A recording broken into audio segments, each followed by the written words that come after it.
Ada pembahasan menarik pada tayangan Anderson Cooper 360 di CNN pada tahun 2005 tentang genius babies, yakni anak-anak cerdas dan berbakat yang bisa diciptakan lewat pilihan genetik yang tepat. Hal ini bisa dilakukan lewat Repository Germinal Choice, sebuah bank donor sperma di California yang bisa mewujudkan impian orang-orang untuk mendapatkan anak terbaik. Seperti pasangan David dan Adrienne Ram. Mereka ingin punya anak, tapi David infertil. Mereka kemudian sepakat mencari pendonor sperma lewat bank donor itu. Pendonor bukan orang sembarangan. Mereka adalah individu terpilih dan berkualitas seperti ilmuwan, bisnismen, bahkan atlet olimpiade. Pilihan keluarga Ram jatuh pada pendonor yang merupakan ilmuwan di sebuah universitas. Singkat cerita, dengan donor itu, Adrienne hamil dan pada 27 Juli 1984 di New York melahirkan seorang bayi bernama Leandra Ram. Keinginan David dan Adrienne Ram punya anak berkualitas terkabul. Sejak kecil Leandra sudah menunjukkan bakat dan kecerdasan di bidang seni, terutama tarik suara. Di usia 14, dia telah menyabet berbagai penghargaan nasional dan internasional dalam kompetisi menyanyi. Cita-citanya adalah menjadi penyanyi opera. Leandra Ram yang saat itu berusia 21 tahun senang menjadi sorotan utama dalam tayangan Anderson Cooper 360 di CNN. Selain bercerita tentang dirinya sebagai anak yang dilahirkan lewat cara istimewa, dia juga bisa menampilkan kemampuan vokalnya kepada pemirsa, tidak hanya di Amerika tentunya, tapi juga pemirsa di seluruh dunia. Leandra berharap penampilannya di CNN bisa menjadi ajang promosi karirnya sebagai penyanyi opera dan teater musikal. Tebakan Leandra benar, sebab tak lama kemudian pada Oktober 2005, seorang pria menelpon kampusnya di Manhattan School of Music mencari dirinya. Pria yang berbahasa Inggris dengan aksen Chinese itu ternyata adalah Colin Leung, direktur Singapore Music Festival. Dia terkesan pada penampilan Leandra di CNN dan bersedia menjadi patron dan mengajak Leandra tampil di Singapore Music Festival. Wow! Tentu saja Leandra gembira. Sebagai penyanyi yang baru merintis karir, ini adalah kesempatan emas untuk menambah pengalaman internasional. Untuk lebih mengenal Leandra, Direktur Colin meminta sampel CD, foto-foto, email, dan nomor ponsel untuk komunikasi selanjutnya. Sang direktur secara rutin menghubungi Leandra, baik lewat email ataupun ponsel. Dia kerap memuji Leandra, tidak hanya suaranya, tapi juga wajahnya. Pria itu juga mengiriminya hadiah baju Cheongsam. Aku adalah fansmu nomor 1, begitu katanya pada Leandra. Sikap sang direktur terkadang bikin Leandra risih, tapi dia tidak memikirkan hal itu lebih jauh. Di dunia seni dan entertainment banyak orang nyentrik. Leandra paham dia tidak boleh terlalu sensitif dan berprasangka negatif. Lagi pula, toh Leandra sudah punya pacar dan dia selalu bersikap profesional terhadap si direktur. Setahun mereka berkomunikasi, kerap chatting perihal dunia musik dan opera. Direktur Colin mengatakan dia punya banyak koneksi di industri musik termasuk seorang produser pemenang Grammy. Untuk mengasah kemampuan vokal Leandra, sang direktur menganjurkannya mengikuti kursus vokal di Vienna, Austria. Pria itu berjanji akan menanggung biaya kursus. Tapi ditunggu-tunggu janji direktur Colin tak kunjung terwujud. Begitupun janjinya tentang penampilan Leandra di Singapore Music Festival. Semuanya menguap begitu saja. Karena kesibukan Leandra tampil di sana-sini sebagai penyanyi, dia pun mulai melupakan direktur Colin. Hingga suatu hari, dia menerima sepucuk surat dari sang direktur, dan setelah itu, selama 5 tahun ke depan, hidupnya bagaikan mimpi buruk. Aku minta pada Tuhan agar diberikan seorang perempuan dalam cawan Petri, dan aku akan mendapatkannya dengan cara apapun. I love you, aku cinta padamu Leandra, tertanda Colin. Astaga, Leandra tertegun. Direktur Colin mengiriminya surat cinta. Apa pula maksud pria itu? Selama ini Leandra hanya berkomunikasi soal musik dengan pria itu, tidak lebih. Mereka bahkan tidak pernah bertemu langsung. Tapi mengapa tiba-tiba pria itu menyatakan cintanya? Leandra yang merasa tidak nyaman menyampaikan hal itu pada ibunya yang menasehati agar dia jangan menanggapi lagi pria itu. Leandra setuju. Dia berharap nantinya Colin akan tahu diri dan mundur sendiri. Sayangnya tebakan Leandra meleset. Direktur Colin sepertinya bukan pria yang gampang menyerah. Dia rajin mengirimi Leandra email. Jika wanita itu tidak merespons, sang direktur akan mengirim lebih banyak lagi email hingga inbox Leandra penuh dengan email dari direktur Colin Leung. Sekarang sang direktur juga punya panggilan sayang untuk Leandra, yaitu Sylvestra. Hai Sylvestra sayang, apa kabarmu hari ini? Aku cinta kau Sylvestra, aku sungguh cinta kau. Direktur Colin tahu Sylvestra adalah karakter yang diperankan Leandra dalam salah satu opera. Pria itu juga tahu semua jadwal kegiatan dan pertunjukan Leandra. Bahkan dia pernah mengirimi seuntai kalung mutiara kepada Leandra di belakang panggung usai penampilannya. Meski secara fisik Colin tak pernah muncul di hadapannya, tapi Leandra bisa merasakan kehadirannya terus-menerus lewat email, telepon, dan kiriman hadiah-hadiah kepadanya. Karena merasa terganggu, Leandra pun mengadukan hal itu kepada pacarnya. Tanpa setahu Leandra, sang pacar kemudian mengirim email kepada Direktur Colin. Dia tegaskan dirinya adalah kekasih Leandra dan minta sang direktur jangan mengganggu Leandra lagi. Tindakan si pacar kemudian terbukti salah besar. Karena bukannya mundur, Direktur Colin yang murka dengan email teguran itu malah menabuh genderang dan mengatakan ini berarti perang. Pada Desember 2006, kurang lebih setahun setelah kontak pertama mereka, Leandra menerima email ancaman pertama yang penuh sumpah serapah dari Direktur Colin. Pria itu merasa diremehkan oleh Leandra. Kau wanita tidak tahu diri, tidak tahu berterima kasih. Selama ini aku telah membantu karirmu. Kau jadi seperti sekarang karena diriku. Kau wanita murahan, brengsek. Dari Desember 2006 hingga Juli 2007, teror semakin memburuk. Direktur Colin meninggalkan voice message penuh ancaman. Tidak hanya pada Leandra, tapi juga teman-temannya. Entah bagaimana caranya dia bisa mendapatkan nomor telepon mereka. Tepat di hari Valentine, Leandra menerima kartu Valentine dari si direktur yang dikirim ke rumahnya. Isinya, Happy Valentine, kau akan mati besok Leandra. Kesabaran Leandra habis. Dia tidak akan membiarkan seseorang mengancam dirinya terus-menerus. Wanita itu melapor ke polisi. Hasilnya, polisi tersenyum-senyum. Cuekin saja pria itu, kata mereka santai. Leandra protes. Tidak mungkin, semakin dicuekin pria itu semakin gila. Tapi protes Leandra sia-sia. Wanita itu terpaksa pulang dengan tangan hampa sebab laporannya tidak ditanggapi. Tak ada pilihan lain, dia harus bertahan. Hidup harus tetap berjalan meskipun Direktur Colin terus menguntitnya dari jauh. Ketika Leandra sibuk mempersiapkan diri untuk tampil di Toledo Opera di Ohio, dia tidak menyangka lagi-lagi Direktur Colin mengiriminya email ancaman. Jika kau tampil di panggung Toledo Opera, aku akan menembakmu. Ancaman itu sudah keterlaluan. Leandra nekat melaporkannya pada FBI. Ganti emailmu, nomor ponselmu, dan menghilanglah sebisa mungkin agar dia tidak bisa melacakmu, saran FBI. Saran aneh itu bikin Leandra mencak-mencak. Dia adalah penyanyi yang kerap tampil di mana-mana. Mana mungkin dia menghilang atau menutup diri? Itu sama saja dengan mematikan karirnya.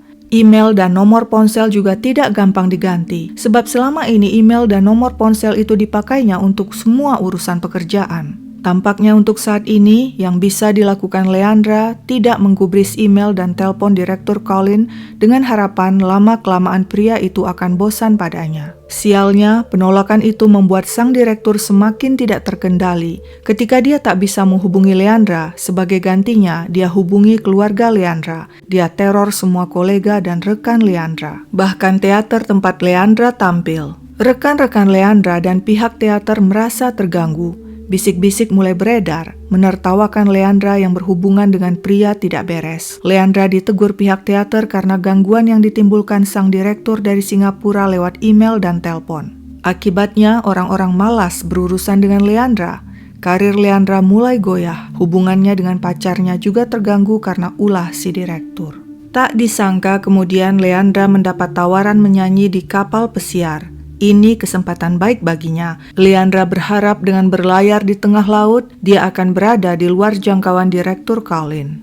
Tapi hebatnya, si direktur tahu keberadaannya. Lewat email dia mengatakan tahu semua jadwal penampilannya dan rute kapal pesiar. Leandra yang ketakutan minta security memeriksa daftar penumpang, jangan-jangan si direktur ada di kapal itu. Namun untunglah pria itu tidak ada di sana. Leandra yang sudah putus asa akhirnya memutuskan menghubungi Direktur Colin dan menanyakan apa maunya. Si direktur bilang dia hanya ingin bicara dengan Leandra. Leandra pun putar otak, mungkin dia harus mengubah strategi. Menghindari pria itu tidak akan menyelesaikan masalah. Jadi sekarang dia akan menghadapinya. Si direktur minta agar mereka chatting online setiap 10 hari. Meski berat, daripada si direktur mengamuk dan menerornya setiap hari, Leandra menuruti permintaan itu. Demikianlah hari-hari selanjutnya, Leandra melayani direktur Colin chatting online untuk menyenangkan pria itu agar tidak menerornya. Si direktur minta dikirim foto-foto Leandra setiap tampil. Jika Leandra mencoba menghindarinya, si direktur kembali bersikap beringas dan meneror dirinya, keluarga, dan rekan-rekannya. Tahun 2010, Leandra merasa tidak kuat lagi melayani si direktur chatting. Dia muak, jijik, dan tertekan. Sementara si direktur menuntut agar mereka chatting semakin sering.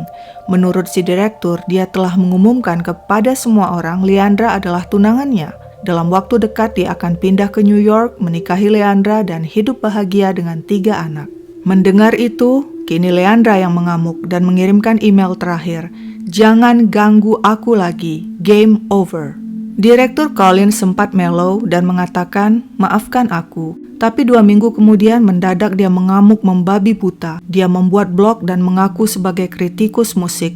Blog itu khusus berisi hujatan dan cercaan pada Leandra sebagai individu sekaligus sebagai penyanyi. Sang direktur juga membuat channel YouTube, grup Facebook dan Twitter yang khusus menyerang Leandra. Dia membanjiri orang tua Leandra dengan surat-surat, baik surat-surat kebencian dan surat-surat tentang pernyataan cintanya pada Leandra. Direktur Colin juga mengirim kakak Leandra email ancaman akan melakukan hal-hal buruk padanya. Putus asa dengan masalah yang dihadapinya, Leandra bahkan sampai menghubungi Kedubes Singapura, bahkan PBB, tapi tetap tidak ada hasil. Leandra juga mencoba menyewa jasa detektif partikelir untuk mencari tahu semuanya tentang Colin. Sebenarnya hal itu bisa dilakukan dengan mudah. Polisi bisa mengakses database nasional untuk melacak IP address direktur Colin, tapi sayangnya polisi tidak mau mengusut kasus yang mungkin dianggap remeh itu. Pada Maret 2011, Leandra akhirnya menyewa jasa pengacara Monroe Mann dan seorang ahli forensik komputer AJ Fardella yang punya pengalaman dalam menangani kasus kejahatan cyber atau cybercrime. Disinilah mulai ada titik terang. Leandra menyewa jasa pengacara kriminal sebab semua pintu seolah dibanting di depan hidungnya. Polisi dan FBI menolak membantu. Sakit hatinya, kecewa rasanya. Monroe awalnya mencoba mengatasi ujaran kebencian, hujatan, dan fitnah yang disebarkan Colin di berbagai platform media online seperti di Blogspot dan YouTube. Pengacara Monroe lalu menghubungi Google dan minta pihak Google menghapus blog dan YouTube channel milik Colin yang seluruhnya hanya memuat hujatan dan fitnah terhadap Leandra, tapi Google menolak. Barulah setelah beberapa bulan dengan usaha terus-menerus meyakinkan pihak Google dan menyertakan bukti-bukti, Google bersedia menghapus blog dan YouTube channel milik Colin Long. Sehubungan dengan kasus itu, Monroe minta bantuan polisi Amerika, tapi polisi Amerika mengatakan tidak bisa karena Colin Long berada di Singapura, yang berarti berada di luar yurisdiksi polisi Amerika. Sebaliknya, ketika Monroe minta bantuan polisi Singapura, mereka mengatakan tidak bisa karena korban yaitu Leandra berada di Amerika, yang berarti berada di luar yurisdiksi polisi Singapura. Siapa yang tidak bingung kalau urusannya sudah begini? Tapi untunglah Monroe tidak menyerah. Dia memang tahu tidak ada hukum internasional yang mengatur cyberstalking. Akhirnya dia menyusun 5 lembar penjelasan tentang hukum Singapura yang telah dilanggar Colin Long dan mengirimkannya pada polisi Singapura. Sementara itu di saat yang sama, AJ Fardella, ahli forensik komputer yang jasanya juga dipakai Leandra untuk membantu kasusnya, telah mengumpulkan data yang begitu banyak dan mengirimkannya ke polisi Singapura. Data itu termasuk lebih dari 5.000 email antara Colin dan Leandra, voicemail, surat-surat, dan fax. Akhirnya pada Juli 2011, Colin pun ditangkap oleh polisi Singapura. Nama lengkap pria itu adalah Colin Mak Yew Loong. Dia bukan direktur, melainkan seorang pengangguran. Barulah kemudian terungkap, korban Colin ternyata bukan hanya Leandra, tapi ada 3 wanita lainnya.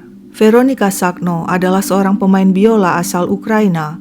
Colin pertama kali melihatnya saat Veronika tampil dalam sebuah acara musik di Singapura. Saat Colin menyatakan cintanya dan wanita itu menolak, dia tidak terima. Colin meneror wanita itu, menghadiri setiap pertunjukannya dan lewat email memaksa berkencan dengannya. Pada malam hari di bulan Juni 2013, ketika Veronica berada di kawasan teater, tiba-tiba Colin muncul dan meneriakkan sumpah serapah padanya. 2 hari kemudian, Veronica pun melaporkannya pada polisi. Selain Veronica, korban lainnya adalah Krasnai Tunde Ilona, pianis berusia 30 tahun asal Hungaria yang bekerja di Singapura. Colin tergila-gila padanya dan selalu hadir di setiap pertunjukannya di Hotel Ritz-Carlton Millenia. Dia terus mengiriminya email bahkan setelah wanita itu meninggalkan Singapura dan pindah ke Jerman. Ketika tahu Krasnai sudah punya pacar, Colin cemburu dan meneror sang pacar lewat email agar segera meninggalkan Krasnai. Ternyata Colin tidak hanya meneror wanita warga asing, tapi juga wanita warga Singapura bernama Liu Hui Ken. Liu adalah pemilik butik. Colin mengiriminya email ancaman pada 1 Januari 2010 akan menghabisinya sebab Liu telah memakai jasa seorang fotografer dan bukan dirinya untuk memotret seorang model. Tercatat juga Colin pernah menerobos masuk tanpa izin ke sebuah taman kanak-kanak saat subuh serta masuk ke Cathay Cinema tanpa membeli tiket. Atas semua kejahatannya, Colin Mak Yu Lung pun diseret ke pengadilan. Hakim Singapura mengatakan Colin adalah individu jahat, menjijikkan, sesat, ofensif, ngotot, dan sangat menjengkelkan. Hakim memvonisnya 3 tahun penjara untuk teror terhadap 3 wanita, juga intimidasi, pelecehan, dan masuk tanpa izin ke suatu tempat. Lalu apakah di penjara Colin jera?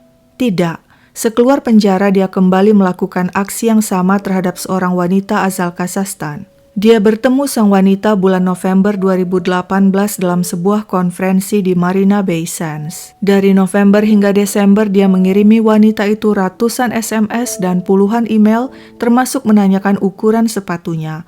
Wanita itu kemudian memblok nomor ponsel Colin. Tapi Colin tidak kehabisan akal. Dia mendatangi kantor wanita itu berkali-kali dengan membawa hadiah-hadiah hingga kemudian si wanita melaporkannya ke polisi. Colin kemudian ditangkap dan disidang dan pada November 2019 dia divonis hukuman 2 bulan penjara. Sekeluar dari penjara pada tahun 2020 di usianya yang ke-45, bukannya jera, Colin Lung kembali ditangkap karena menguntit seorang guru musik dan seorang manajer sekolah. Dia divonis 9 bulan penjara. Tidak ada penjelasan mengenai masa kecil Colin dan latar belakang keluarganya.